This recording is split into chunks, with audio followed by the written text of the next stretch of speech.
And it seemed like no matter what the topic of the sermon was, somehow or the other, for about 3 weeks in a row, the message turned to homosexuality.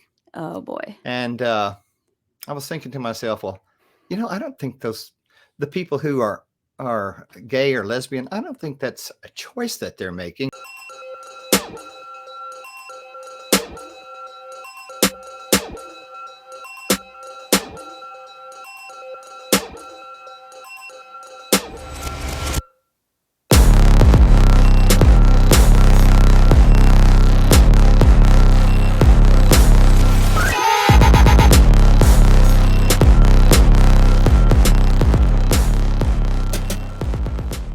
Well, Stephen, thank you so much for joining me on Growing Up Fundie. I'm so excited to get to talk to you. People have been telling me to reach out to you for months, and then I just happened to run into you at the Conversation Coalition, a live event here in Nashville a few weeks ago. I guess almost a month ago now, because the other one's this week. Yeah, there's another one coming up in 2 days, I think, right? Yeah. And then when you told me who you were, I was like, oh, serendipitous, because I've been meaning to reach out to you. Good. So tell us a little bit about yourself. Who are you? What do you do? Where do you come from? Okay.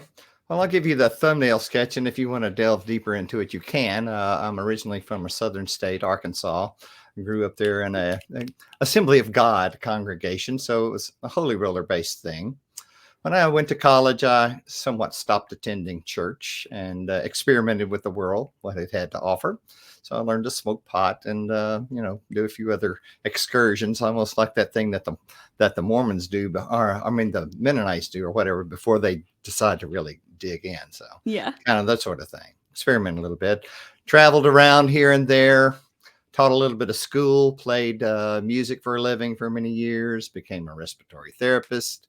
Finally got back into church later in life as a choir director, putting that music to work. And maybe about 2013 or so, I met my current wife, Georgia, and I convinced her to go out with me, even though she had on her match profile that she was a confirmed atheist and didn't plan on going back. And here I was leading the church congregation in the hymns on Sunday morning.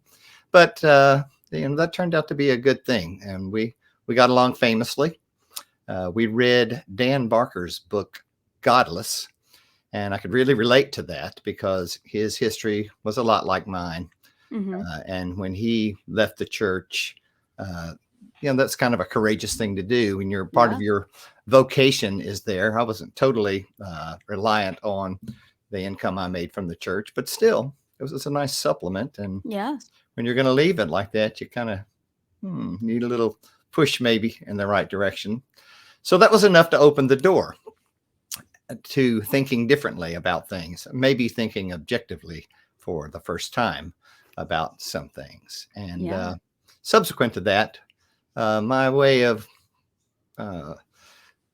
thinking about religious things and deities took a pretty dramatic turn. And now I use my music to write about secular things. Yeah. So was it the book that made you really open your eyes and be like, oh, I don't know that I want to be a part of this anymore? Or were you feeling that way for a while and maybe you were validated by the book? How did that happen? That's a great question. I'd say there was a somewhat of a precipitating series of sermons at the church that I was attending. And it seemed like no matter what the topic of the sermon was, somehow or the other, for about 3 weeks in a row, the message turned to homosexuality. Oh, boy. And I was thinking to myself, well, I don't think the people who are gay or lesbian, I don't think that's a choice that they're making. And it's kind of the signaling that was coming from the pulpit, is that this is, sinful behavior and it could be different. They need to trust the Lord, that kind of stuff. And that never did sit very well with me, but the church was conveniently located near my house. So I was still in the congregation at that point in time. And then we started reading that book together, Georgia and I did. And maybe one other thing that was a real turning point for me, when you're in the church and you will hardly accept anything that comes up against in a negative way the teachings in the Bible, then you just about accept anything to be the truth. And one of the things that we came across in that book, I also have kind of a background in mathematics, so this one was Wow. kind of a linchpin for me. There were instances in there where there were different accounts of numerical amounts of things, like how many stables for his horses and chariots did Solomon have? Or how old was a certain king when he became the king? And there were different accounts in different books of the Bible. So that's a little crack. Yeah. And you might say, okay, that's just a scribe that made a mistake. Yeah. But if you're raised with the sort of thinking where this is the perfect blueprint for life, infallible, no errors whatsoever, then you would think that the creator of all the universe and savior of the world would make sure that those errors didn't end up as a numerical difference in there. So it opens up your thought process a little bit. And once you're open to it, you start seeing a lot of things that really didn't make sense. So that was enough that I felt convicted, so to speak, that I could not maintain my position there in the church. So I left the church. And, did you tell them why, or did you just leave without really going into detail? I did not tell them why, but I did have a convenient way to make my escape, so to speak. And I think it was kind of a kind thing to them too. There had been a sermon not too long before my departure that our pastor had given. And he said, I want to be your pastor for just as long as you'll have me. He said, but if there's something ever happens and you get somebody else, I won't be able to stay at this church because you'll be comparing that new pastor to me. And that would be divisive in the church. So if it ever happened that somehow or the other, I weren't your pastor anymore, I'd feel obliged to leave. I don't know why that came up in his sermon, but that's what he said. And he was still the pastor whenever I decided to make my exit. So I kind of used that. I said, people thought I was just going to quit being the choir director, but still attend there. But I didn't want to do that. So I said, I can't do that because you know what? It's just like the pastor said. You're going to be comparing that new guy to me, and that would be divisive in the church congregation. So I'm going to have to just get on out of here. And, that's wonderful. And was it, so when you first started to kind of recognize, like, I think I'm deconstructing, I don't think I'm a Christian anymore, was it painful, sad, scary, enlightening? What was the experience like for you? Well, probably like a lot of people, when you think back on all the time you have invested in a way of thinking that you now come to a different conclusion about, there's a little bit of sourness, I think, that can come along with that. And you wonder why you spent that much time and that much of your life being in church that many hours and doing that much work for the services and then reconsider it all. So I guess initially I was a little more firebrand than I would call myself today, probably a little more likely to want to get out there and change the world to think differently about all these religions that are out there. Now I'm kind of settled down and and you are in leadership for the Sunday Assembly, if I read correctly. Yes, I am. I've been. So for anybody who doesn't know what that is, how would you describe the Sunday Assembly? It's I would say it's the best parts of church, but nothing supernatural. Yeah, the best parts of church minus the whole church thing. Minus the big reason that church exists in the first place. Yeah. I thought that, so I was looking around on the website, or on a website. I don't know if it was your official website, but I liked the way that it was described. They said Sunday Assembly is a congregation of non-believers that value community. And I just thought that was a really fantastic way of kind of putting into words what exactly that is, because so many people have been saying you need to get in contact with Sunday Assembly. It's such a great organization. And how did that come about? How long has it been going on now at this point?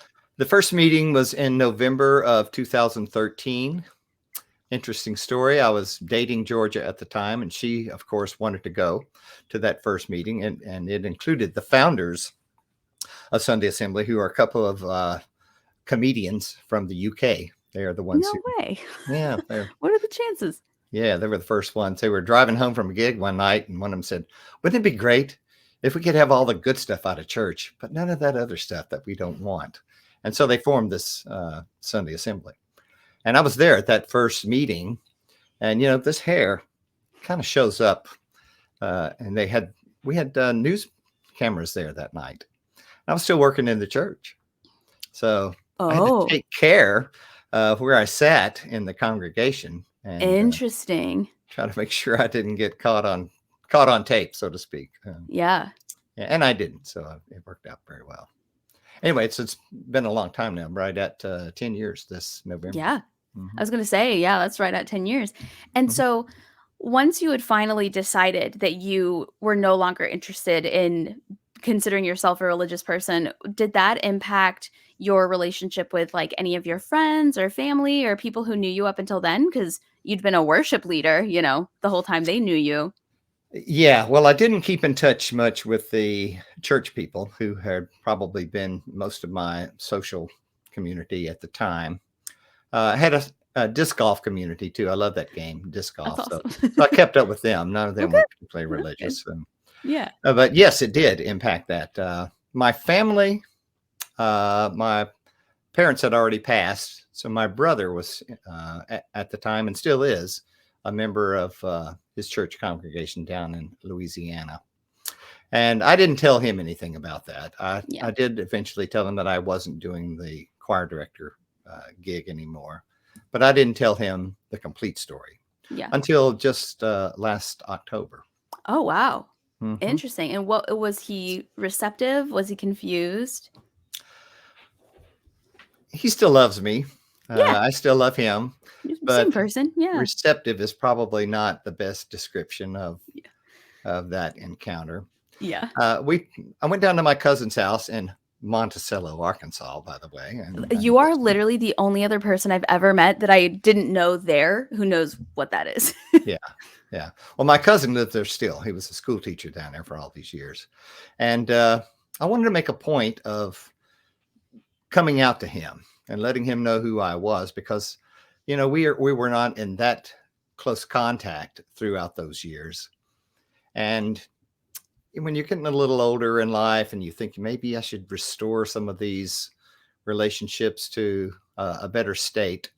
So I knew I wanted to talk to him about that. And we arranged my cousin is on the same wavelength that I am. We arranged to have him come up and me come down and spend about 2 or 3 days there together in his home. So the first night we were there, I didn't say anything. In fact, we sat around and sang a lot of hymns. Because he loves to sing as well. So does his wife. And so we sat around, we sang a lot of songs.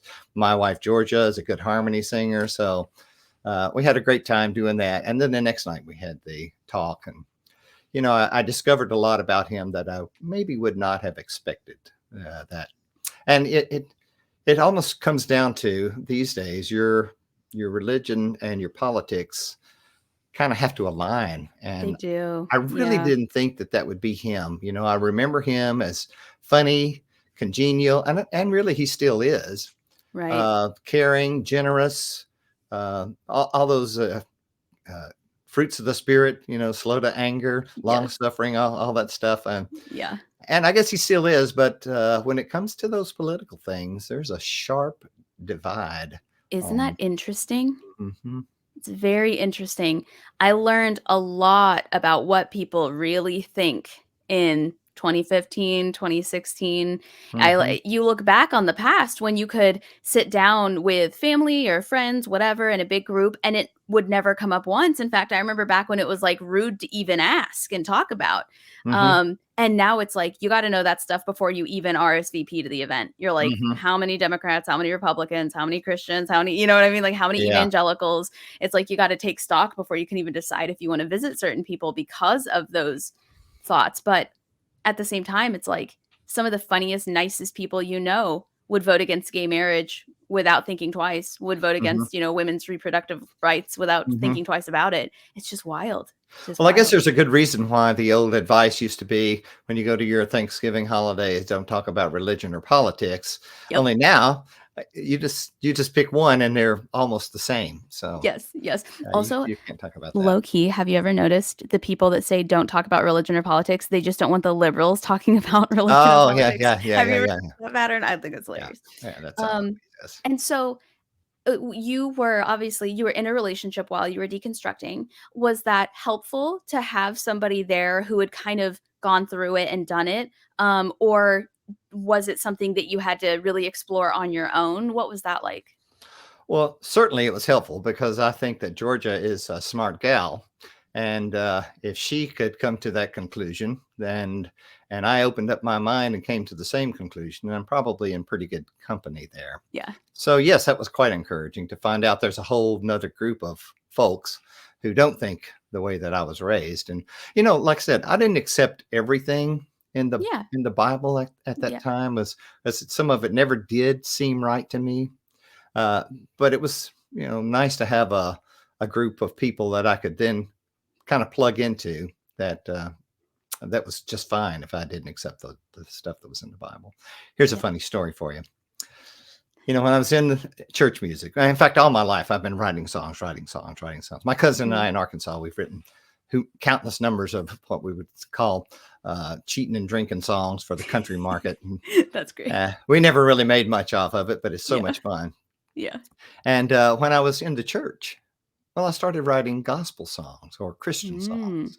And one of the songs that I wrote while I was still a Christian was entitled, "I Had to Stop Thinking About It."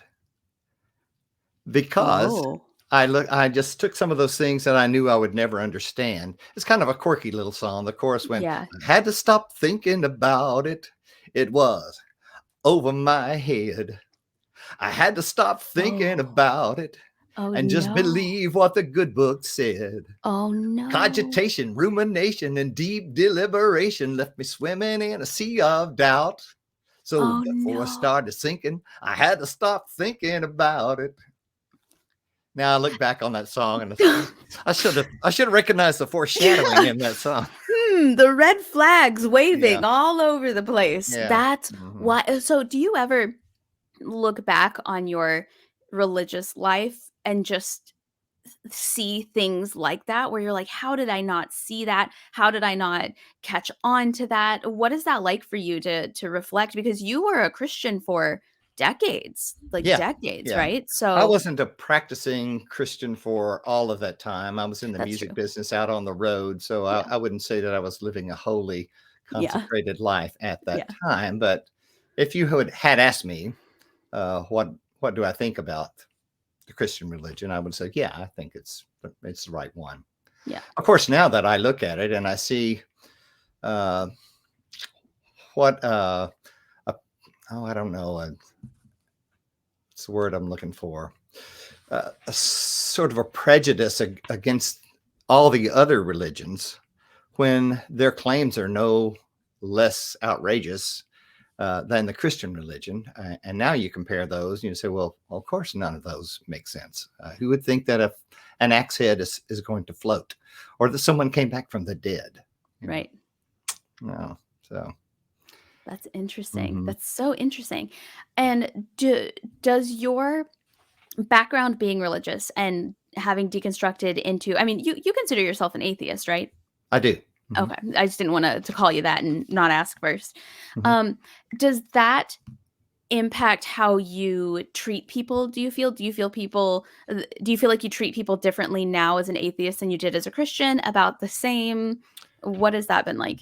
I think maybe about the same because, like I said, even when I was attending church and doing work that I guess in some degree promoted the Christian way of thinking, I don't think I was ever nearly as fundamental in my beliefs and as dogmatic about them as some of the other congregational members would have been. So like, here's one thing, for instance, it's a Southern Baptist church I was working in. And even at that time, it didn't bother me to drink a good glass of wine, but that would not have been okay if it were widely known within the church. That's so interesting. I think there's a joke about that somewhere. Well, about the Baptist and the liquor store, but yeah. Well, and mhm, also just this idea that Jesus literally turned water into wine. I don't mhm. understand what the problem is. Like the Well, man loved it. listen, I can explain that to you if you've got a few minutes. No, I'm just kidding. Yeah. I would actually love to hear somebody tell me that one day because I don't know that I've ever heard their Mhm. version of why that is. I've heard Yeah. deconstruction versions like, oh, when I was in church, this is what I thought, but I've never heard somebody who like still currently believes that give an Mhm. answer to that or response to that. Well, in a nutshell, I asked about that once, and it was explained to me that it was new wine, which Mm, different. isn't It's isn't different wine. fermented yet, isn't alcoholic. But I think, if I remember the story correctly, those folks were already pretty looped by the time they got that, and they didn't really realize that they got the best wine last, which Yes. is not the way it typically goes. So That's I didn't really really buy funny. that, but that was the explanation. That's funny. Mhm. Is there any part of the Bible or part of religious teachings that you still abide by or that you still hold on to, even though you're not a Christian anymore, where you're just like, that was decent advice? Sure, I think there are wise passages and good informational suggestions, good precepts to live by in all of the world's religions, and Yeah. the Christian religion is not void of that. So, sure, all those things. I mean, we mentioned a minute ago, the fruits of the spirit. All the things you would think of as virtuous, I suppose, Yeah. honesty, Yeah. generosity, love, all those, of course, those are good things. You used to throw those out just because Mhm. you change your religious stand. Yeah. Yeah. And I think that also kind of sways towards the argument, one of the first questions a lot of people ask atheists is how do you have morality? If you don't have God, how do you have morality? And the answer Mhm. is I just don't kill people. Like I don't know what Yeah, to tell you. I just don't yeah, do it.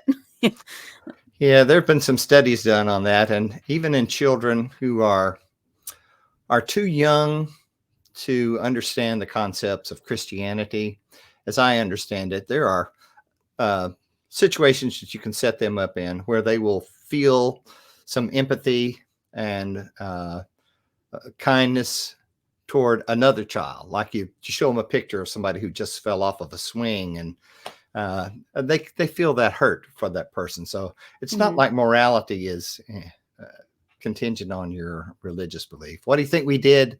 What do you think the hunter gatherers did as far as getting along with their peers back before any kind of religion was ever really formulated that had the sort of deities that we know now? You think they all just fought and killed each other? Well, no, they wouldn't No. be here. Yeah. We wouldn't be here if it had Right. happened that way. Right. Right. I think that human beings, just as creatures, have always understood that if you kill members of the tribe, that's bad for the tribe. Like, even if you don't necessarily care Hmm. about that person, you Hmm. recognize that that's fewer hunters, fewer Hmm. gatherers, that's fewer people to defend your tribe against Right. other tribes. And so, just Hmm. generally, it just seems like it would make sense that anybody would think it was a bad idea after the first time they tried it, Yeah. I got rid Absolutely. of all those scoundrels. Now I'm not going to make it.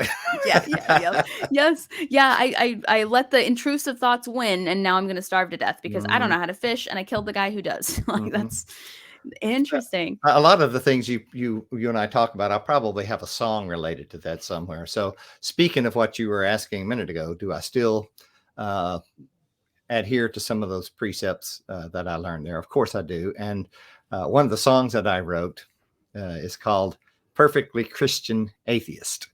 So it talks about, well, I've heard all those stories about Jesus and all the Yeah. things that he did and all that good stuff. So the line that leads to the chorus says, "So if being Christ-like means you're a Christian, then I want to be one too." So and then the chorus comes in. And you That's talk great. about feeding the hungry and helping the down and out, those sorts of things. So, Yeah. Yeah, mhm. and do you have a TikTok account? I do, but I have barely put anything up there. I'm pretty new at that, I but was just gonna say, because like, your song lyrics, I think, would make great, like, spoken word poetry for short platforms like TikTok. I think that would do really well. hmm. Just a thought. Well, I'll keep that in mind. I need probably some technological advancement before I do very well at that. I've got a little bit out there. Yeah. And so do you find that you have a pretty decent reception, or what has it been like to be an atheist in the South? What has your experience been? Well, I don't think that everybody I run into really knows. The people that Yeah. do know are quite accepting because they're my community. But Yeah.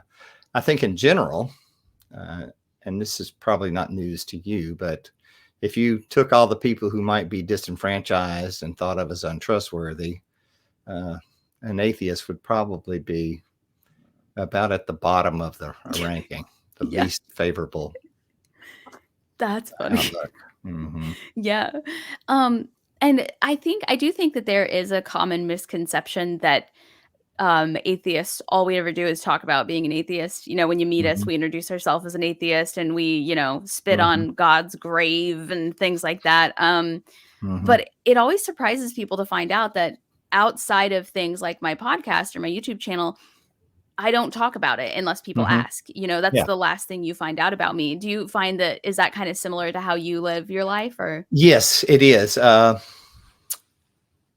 There are times where I think it would be advantageous for the entire atheist community if we were less reluctant, maybe when the occasion comes up, to identify as directly as we could. Yeah. So a lot of times people, if you ask you a question that would be a perfect lead-in for it, they may say, well, where do you go to church? And you could say, well, I don't. I'm an atheist. I don't. Yeah. Or you could nowhere say, if I got it my way. oh, nowhere right now. I used to go to the Baptist church. And that's a whole different impression than just coming right out with it. But, if people did that all the time, then maybe things would change a little bit. Not very quickly, I don't think, but over the long haul. Yeah, and I also find that it seems to change generationally. So when a millennial that I know is a Christian asks me if I'm a Christian, I'll say, nope, I'm not. You are welcome to do your thing. And I 100% believe everything that you're saying. Like if you say you felt God, I believe you. If you say you've experienced God, I believe you. But I never have. And those questions always, those conversations always go really well. They're like, oh, they might ask me a couple questions. Last night, somebody from my high school asked me if I believed in God, and I was just straightforward. I just said, no, I don't, but I believe what you believe you've been through. I don't discount your experience. But I have found that generations that are more set in their ways, they're the ones who they can't seem to figure out that other people being atheists doesn't really impact them. I've noticed that other generations seem to think that you being an atheist somehow is problematic for them, and you kind of have to work a little bit harder. But I've also noticed they feel that way politically as well. Right. Like gays getting married at all is a problem for them, and you're like, how? And they can't figure it out, Yeah, well, they think it's some general moral decline because people who have been this way forever now let you know that they are this way, and you realize that they've been there all along. But you didn't say too much. Yeah, and I think that's a good point too. Is that before we talked about this a little bit before the interview, or maybe it was during. It used to be rude to talk about those things. It used to be like you just didn't ask, and then around 2015, 2016. We got permission, or individuals got permission to just say anything, even if before you would have gotten socially in trouble for saying those things. You are no longer in trouble for saying those things, and so that's an interesting navigation. Yeah, as well. Decorum has gone out the window in our civil conversations. Yes, and I'm 100%. Sad for that because Me too. I don't like the confrontational approach. Same. I don't know what else to do though. It kind of pins you in a corner sometimes. I mean, if somebody attacks you and attacks you and attacks you, you get to a point where you feel like you've got to come back at them strongly enough to kind of back off. Don't do that. So absolutely. Oh well, I don't like that part of it. Yeah, I try to avoid those conversations. I don't think people believe me when I say that. When I say I try to avoid debates with people, I don't think they believe me, but I truly do. I really do try to avoid debates with people. Yeah, I'm tired. I don't think a debate is ever going to change someone's mind, really. No. You're much better off changing someone's mind by just being a good example and demonstrating your moral standards. And then when they do find out and you didn't force it on them, well, they're a lot more likely to reconsider. Absolutely. If they like you and they have a good time and you're a nice person and you've always, been there for them and been accommodating, and then they find out you're not religious, I think they're much more likely to ask you civil questions about it, or not even ask, just be like, oh, okay, I guess that's all right, than lash out if that's the first thing they know about you. Yeah, maybe it's that emotional connection that makes the difference there. Otherwise, it's just a bunch of facts, and facts are not really going to do much. In fact, you mentioned a minute ago your approach toward people who tell you about their experiences, and that's really one of the strongest arguments that someone can give for their belief, because there's not much that you can say about that. You can't say, well, no, that's wrong. You can't do that. Right. You could say, no, the earth is this old.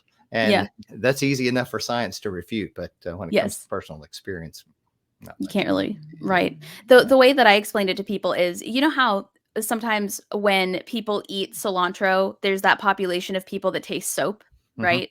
And to me, it's like, I believe you when you say you taste soap whenever you eat cilantro, but I don't taste that. I never will. And there's really nothing you can do that will make me taste soap. I like tasting cilantro. I enjoy cilantro. And I feel the same way about people and their religious beliefs. I don't believe in God. I don't believe in the Holy Spirit. I've never felt touched in that way.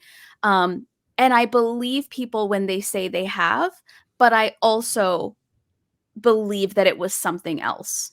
You know what I'm saying? Like, I believe they felt it. I believe it was magic. I believe they loved every minute of it. But I also think that it was their brain and their hormones and these chemicals that your brain has always produced, joy and happiness and endorphins and things like that. So it's hard to argue people's experiences, but it's like you said, it's not hard to argue factual information. Like, the world is not 6,000 years old. Yeah. Well, remind me of this. You may have already told me, but were you ever immersed in a religion? Yes. Yep. I grew up. Well, yeah, I guess Growing Up Fundie, you had to have been, yeah. Yeah. Okay. So I grew up Baptist. We said non-denominational, but I joke with people that anytime somebody's non-denominational, it just means they're Baptist. Yeah. So, so I grew up Baptist, and there was like a split second where I went to the same church as the Duggars before like the whole cult thing started. But yep. Religious in Arkansas. What was it that first opened your thought process? So, yeah, that's a great question. I never felt like I belonged. Like, every memory that I have as a kid growing up in church, I was working really, really hard to fit in. I wouldn't say that anybody was actively mean to me, but even little kids can pick up when they're not popular and when they're not necessarily missed when they're gone, And so I had one or two little church friends, but other than them, I never really seemed to get into the same feeling and like immersion that all the other kids had. I couldn't really figure out why that was. And so when but I stayed very devoutly religious until I was probably in my early 20s. In college, I started to have questions, but I did that thing where we stifle the questions in the back of our mind because we were told that that's Satan trying to get in, and I didn't want to be stop thinking about it. You did literally. Like, your song speaks to me because I remember there was a period of years, probably 5 or 6 years, where it didn't make any sense to me. And I wasn't a big fan, and I wasn't really going to church a lot, but I really wanted to be a Christian. I wanted to be one of the ones that make it. They always tell you that the devil's going to try and tempt you. Don't fall for it. And I felt like I was falling for it. I felt like I was getting out into the real world. And just like they warned me, the devil was getting into my brain and making me ask questions.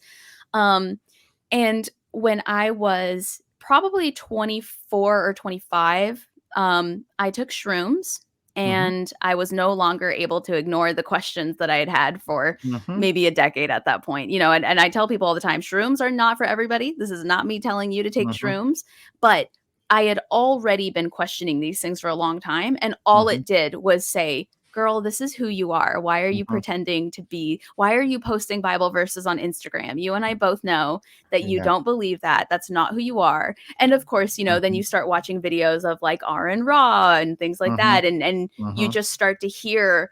And I was in debate as well. That's an important part of the story is I was a Mhm. professional debater. I paid Oh, my way wow. through college on Okay. debate. So when I would hear his arguments, I knew I could not ignore them because the debater in me was like, he hit every point. He Uh-huh. answered every question. He has Yeah. facts, he has sources, he has evidence. Like these people who you're watching, they know what they're talking about. They're professionals as well. They know how to debate and they're winning. Why are you pretending? Would you do this in round? Mhm. Would you as a judge pretend like the loser was the winner just because of your feelings? No, you would say this guy's the winner. He did the best. He won this Mhm. debate.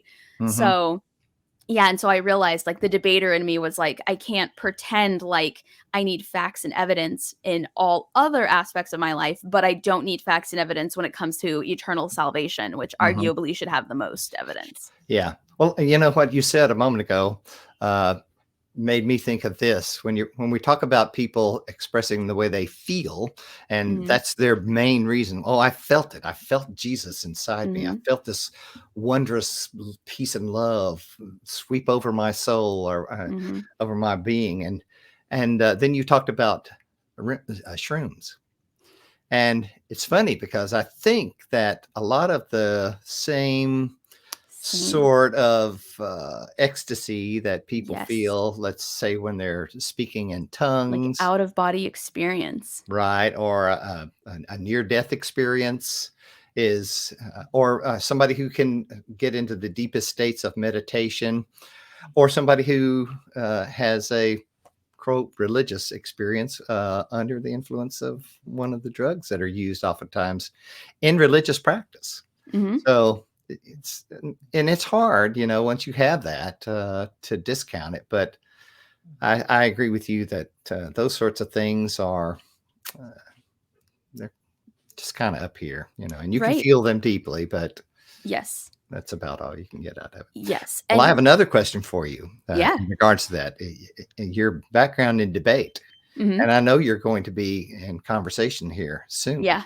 Yep. with On someone. on Thursday. Yes, And sir. I understand it's at least the way I have come to think about these conversations is they're not debates. Is Right. that true? Yes. So we emphasize at the Conversation Coalition that we want to have that conversation.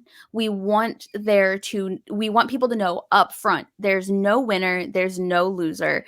The responses that the speakers are giving are their personal experience, their thoughts, their feelings, obviously we can like present evidence and things like that, but so for example, on Thursday, I'll be having a conversation with Tim, and Tim is a member of the Conversation Coalition. It's for Hmm. atheists and for Christians. Hmm. He's a devout Christian. I Hmm. believe, if I remember correctly, that he's currently in seminary or he just finished seminary. He's in Hmm. school to become a leader.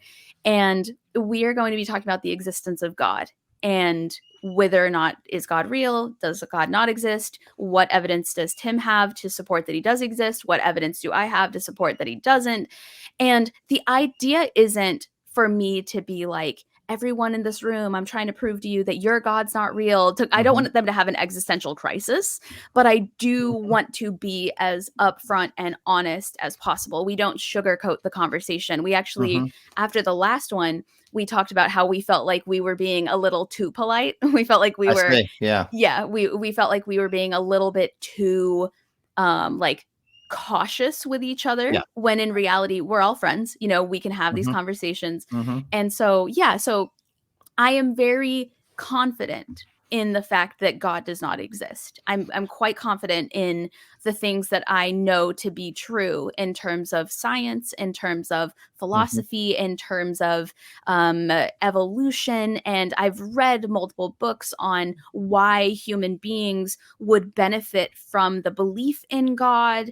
I've Hmm. talked to, neuroscientists and psychologists both on this podcast and off Hmm. about the susceptibility of human nature to want there to be a God. So that Hmm. all makes sense to me. But it also aligns with everything I know to be true in terms of Hmm. why there then is not one. Hmm. And if there is one, how awful they would have to be if they actually Mhm. followed what the Christian Bible says. I Right. also believe that if, say, for example, science somehow proved tomorrow that there is a God, God is real, he's been real the whole Mhm. time, it would not be the Christian God. It would not be the God Yeah. from the Christian Bible. Just historically, statistically, theoretically, there's Right. just no Right. way it could be that guy, you know? Mhm.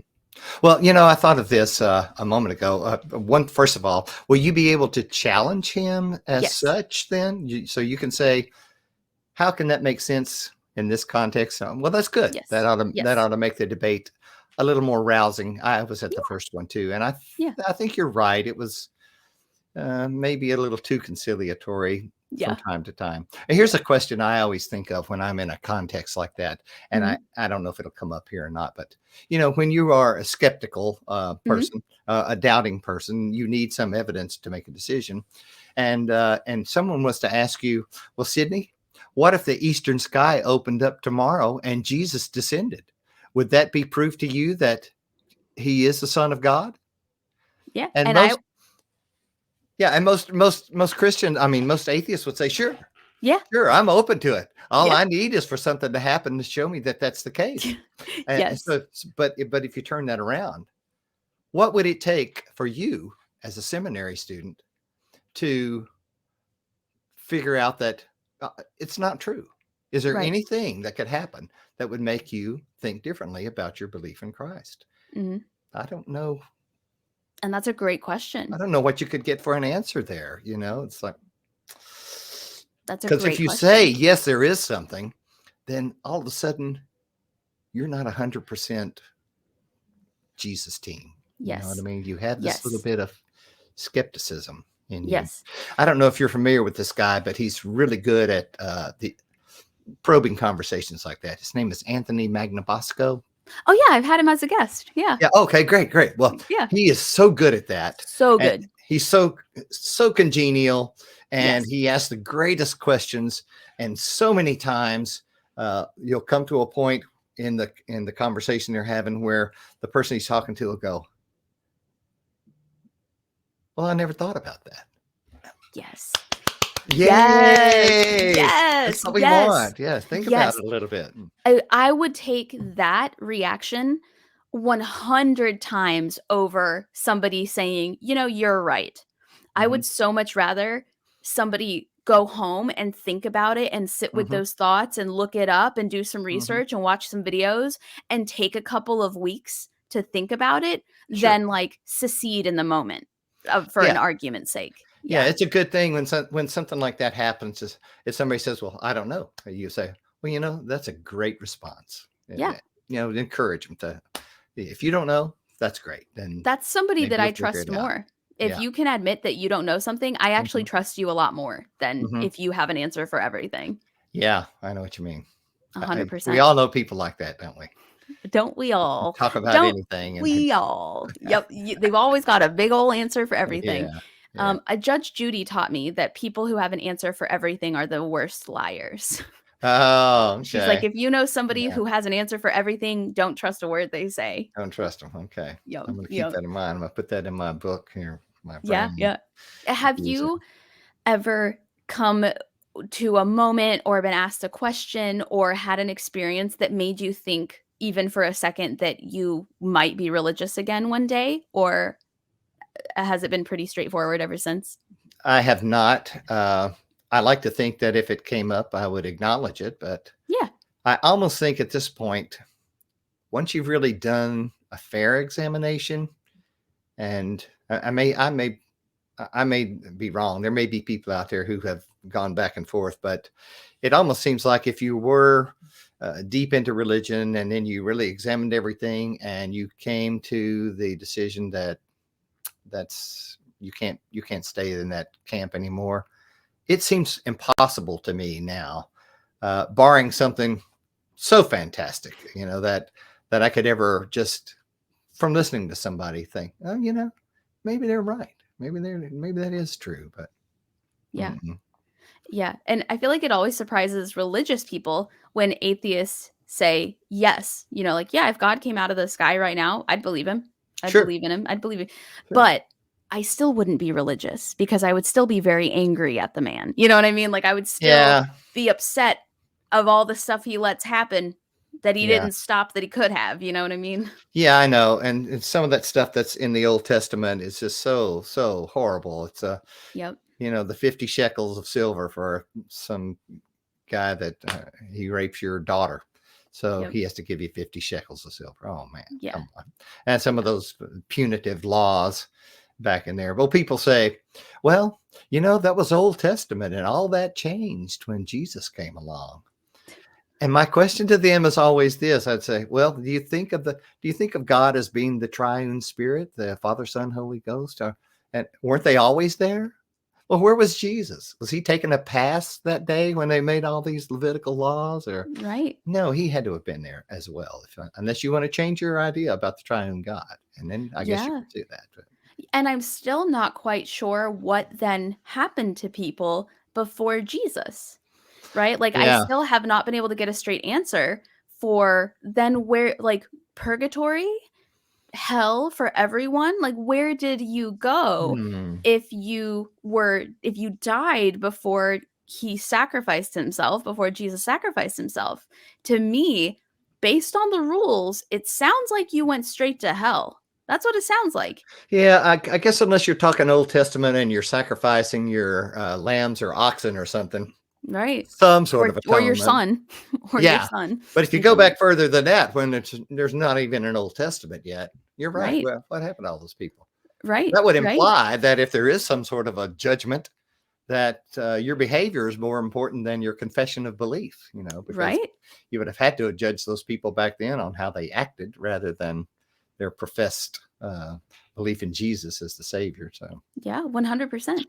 And so for you personally, what are some of your favorite aspects of being an atheist and some of your least favorite aspects of being an atheist, if you had to pick? okay. Well, I think I can appreciate now that being good just for goodness sake is Mhm. where it is. If you're fulfilling the law, uh, that's not really coming from your heart. So I can appreciate the people who Yeah. are good people and Mhm. set a good example for atheists. Mhm. And there's been just a wealth of songwriting material that came from that. Yeah. It's I Yeah. had to stop trying to pick off the easy fruit. It's too easy to look back on stuff and say, "Oh, that's bad. That's bad. That's bad. That's Yes. bad." So, I had a period of time where I wrote some pretty scathing things, but now I try to find something that's more human, uh, bringing us together, maybe Yeah. humanism type stuff. I'll Yeah. tell you this though about one of the songs that was, oh man, Uh-oh. I got this idea one time. I Uh-oh. said, what if you took all the most reprehensible verses in the Bible and you strung them together? You didn't even edit anything. You just took them straight out of the Bible and you sing a nice, beautiful melody with those hideous words and see what it's like. What's that juxtaposition like? And so I did that. And man, it was awful. I mean, I tried to make it sound pretty, but it was still just awful. You can't water that stuff down. No. And I came this close to not even letting anybody know about it. I said, man, that's so bad. I don't think I can tell anybody about this. I just wanted to self-censor it. But then I had to Wow. second guess myself. Well, that's the point. That's the Mhm. point, that all those things are horrible in there. And they're verbatim. That's the name of the Yeah. song, by the way, verbatim. And so it You turned have a out to song for be everything. funny after all things are said. But Now, did you write that song while you were still religious, or did you write that song after you had deconstructed? afterwards, Okay, I was gonna say yeah, because that would be even more traumatic if you were yeah, just that was joking around doing it that as a was, Christian. yeah, it was enough foreshadowing to think about the fact that you can't figure it out. But no, this is pretty point blank sarcastic in the long run. But not that I wrote the words. I didn't write the words.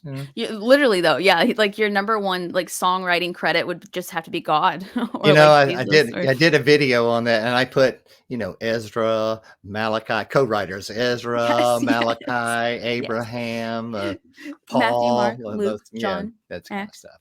And Also, I notated all of them. verses. That's hilarious. That's so funny. I've said this to people a lot recently, but I still can't get over the fact that everybody thinks their names were actually Matthew, Mark, Luke, and John. Like Mhm, they were not. They were probably very Middle Eastern sounding mhm, names, with mhm, lots of khs and things in mhm.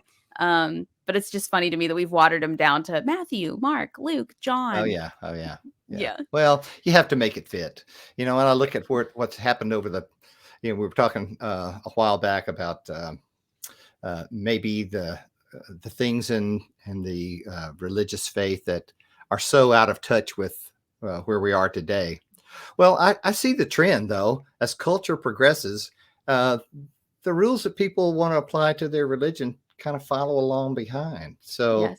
now you could be a divorced Catholic and you wouldn't necessarily be excommunicated.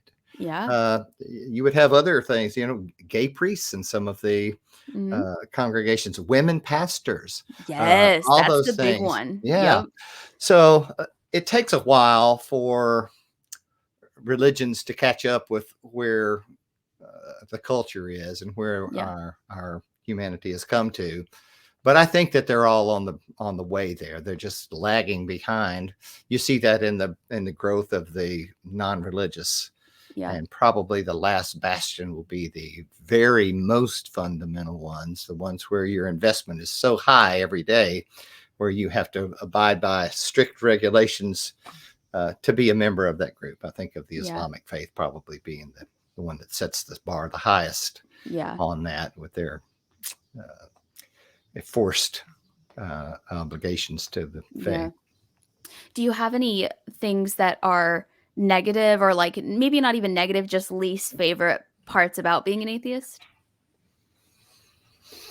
Maybe the fact that I'm not as quick to identify that, but that's my own fault. And, I don't think I would gain a lot in many instances. I have Mhm. areas where I can do that, and I have with some of my friends.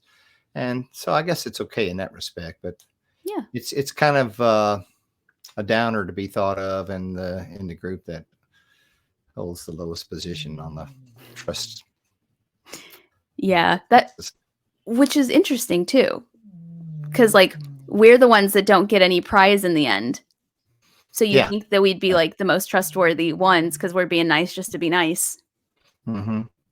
But maybe we're the Advice. devil. No, I don't think there's much about it that I don't like. I found a lot of good communities to be associated with, and it's been a good list for me to be.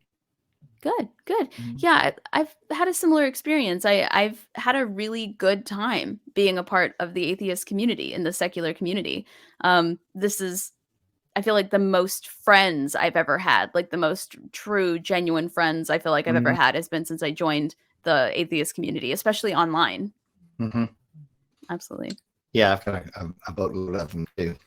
Yeah. Uh, One of the things I've gotten involved with are some other groups that are uh, decidedly secular, like Freedom Religion Foundation, Yep. Yep. support them, and Americans United for the Separation of Church and State. And our Nashville branch of Americans United for the Separation of Church and State, our president is an ex-pastor, but Wow. he's a good guy, Yeah. and he's all for people having the freedom to live their lives like they want to. So Yeah. it's not like everybody out there is a bad is a black mark on religion. They're not all by any means. Just like not all of the atheists are an asset to our community. Some of them are still pretty angry atheists, but That's a good way to put it. we Well, yeah, them on both sides. absolutely. And Mhm. I think it's actually the kind, nice, sweet, loving, giving Christians that are what keep people Christian for so much longer than Mhm. they might be otherwise, is because you want to say, oh, like they're bigoted or something like that. But I know so many Christians who are kind, loving, genuine too, not like just for heaven points. My best friend in the whole world is a devout Christian, and she's one of the best people I've ever met in my life. And Mhm. so the idea isn't, to hate Christians or to hate God, because one, I guess you have to believe in God to hate him, but Yeah. two, it's like, it's just the organized religion aspect that can be harmful to people. When I Mhm. think of how much I don't like organized religion, I don't have a person in mind when I'm thinking that. I don't have a face Mhm. or a human being that I attribute to that. It's just organized religion that bothers me. But Yeah. Christians that I know are actually usually pretty nice, Mhm. loving people. Yeah. Yeah, I've come to kind of think of the people who are good people, whether they're atheist or Christian. They're just good people. Yeah. And if you're a good person in the church, you're going to do good things. If you're a good person outside the church, you're going Yep. to do good things. Yep. It reminds me of that saying where it takes a what is it? You can be a good person and believe in religion. You can do bad things if you don't believe in it, but it takes religion to make a good person do bad things. So That's kind what. of that way thing. My Yeah. biggest, if I had to say, what is it that I find least acceptable in organized religion today? And it is the organization. It's the amount of money that is spent on something that it bears some fruit in the way of humanitarian efforts. But if you could take all of the offerings and tithes on any given Sunday across the entire United States and put all that money into a fund for housing people or feeding people Mm-hmm. or providing health care for everyone, then that would be much better, in my opinion. It takes a lot of money to prop up the organizations that Yes. keep the religions going. Yes. Yeah. I also think that, that there are a lot of Christian organizations that do things like feed people and house people, but I don't think that they should include proselytizing during that process. Like Right. I think they should separate their food bank and the people who come to eat there, Hmm. or like any kind of drives they do like that. I Hmm. don't think they should preach to people there. I think it's okay to say, "Hey, this lunch was provided by First Baptist Church Nashville," or Sure. whatever. Hmm. But where I have a problem with it is where where it becomes predatory, is where they do things like, "Oh, you don't have a coat? We have a coat drive this Thursday. You should come get a coat. Oh, you don't have food? Come to our lunch that we have every Thursday for the homeless." Hmm. And then they want to sit and talk about God and religion and try to Hmm. convince you that God provided this coat and God provided this food, as opposed to, we'd love to have you come back on Sunday. You're welcome Yeah. to come back on Thursdays for food if you want, but if you want Yeah. to come on Sunday, we'd love to have you then as well. That's where I feel like it becomes predatory, where there's like, it's almost like a timeshare talk, where you get the Hmm. fun things, you get the punch, you get the snacks, you get the lunch, Hmm. but you have to sit through this timeshare presentation first. Yeah, there are a couple of things that come to mind to me on that. One is the Nashville Rescue Mission, which, I'm glad that they provide a place for people to get in and out of the cold, but it does come with the forced prayer sort of Yeah. a thing that goes with it. And even a more overt one is Samaritan's Purse. Mm, And I know that because I did some things with Samaritan's Purse when I was in the Baptist church. You get these little shoe boxes and you're encouraged to buy these toys and stuff and put them in there. It's around Christmas time and it goes out to people all over the world. It's got a big network of distribution, but it mm, always includes tracks, yes. on how you can come to Jesus, so to speak. And it Yes. was only just a short time ago where I saw one of the leaders of Samaritan Purse, it might have even been Franklin Graham, talking about how many children had been saved or received salvation because of the efforts of Samaritan's Purse. So, Mm, it's, yes, you're sending them things to make their Christmas bright, but it's done with the expectation that your real mission is conversion to Christianity. yes. So, Yeah. mm, And I think doing kind things shouldn't come with a caveat or with mhm. an exception. They should come and then also you've also got this other thing to offer if they're interested, but they don't have to be a Right. part of it if in Mhm. order to enjoy what you're doing now or in order to Mhm. benefit from it. Me Um, too. Me too. and You so feel a lot better about it if you do it with a pure intent, you know?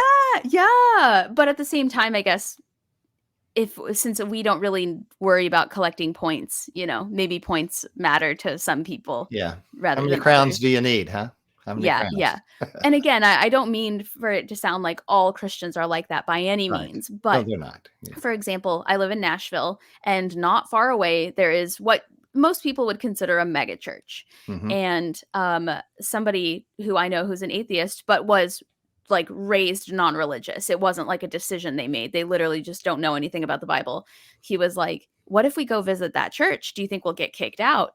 And I said, "No, no, no. You would be welcomed in with open arms because you're points. You Yeah. are points. They get to come back the next Sunday Yeah. and say, I brought those atheists back. I get those points. Uh-huh. Those atheists keep coming back because of me." I said, "So no, you would never get away, but not for the reasons you think." Yeah. I've often thought that it might be an interesting thing to go in under the radar. I've got a pretty good background in church stuff. So what if I You were know to the just lingo. yeah, what if I were to go in and just kind of infiltrate, especially in a Sunday school class where you have open discussion. Not so much you couldn't do this during a sermon, but in Right. Sunday school class, you go in and somebody makes a statement and you have something that puts that in question. So, yeah, I wonder about this though. What about this? And I wonder how long it would take for them to say, "Hey, you're not really here for Sunday Who school, are are you? you?" Yeah. Yeah. Who are you, sir? I think they Yeah. would take one look at my haircut and know. They're like, this is an apostate. Uh-huh. This Uh-huh. fiend. She Um looks like an atheist to me. don't I? I've got that atheist glow. I've got Uh-huh. that Yeah. there's no heaven vibe about me. Oh, no halos on that cow. Yeah. So if you had any advice for anybody who might be listening to this who maybe has been a part of a church for many years, but they're questioning, or maybe they have made that leap to decide that they're an atheist, but they don't really know what to do now, what would you say? Well, I would say, first of all, I encourage them to be true to what they decide by doing some research. Don't accept things just because they've always been there. Mm. And I think you'll find support if you look for it. You'll find people out there in various groups that you can affiliate with, whether it's online or in person, Mhm. or those who take their newly deconverted status and align it with political aspects. I think those are all good places to get some encouragement if you Yeah. decide you want to think differently than you have been. Yeah. Mhm. Absolutely.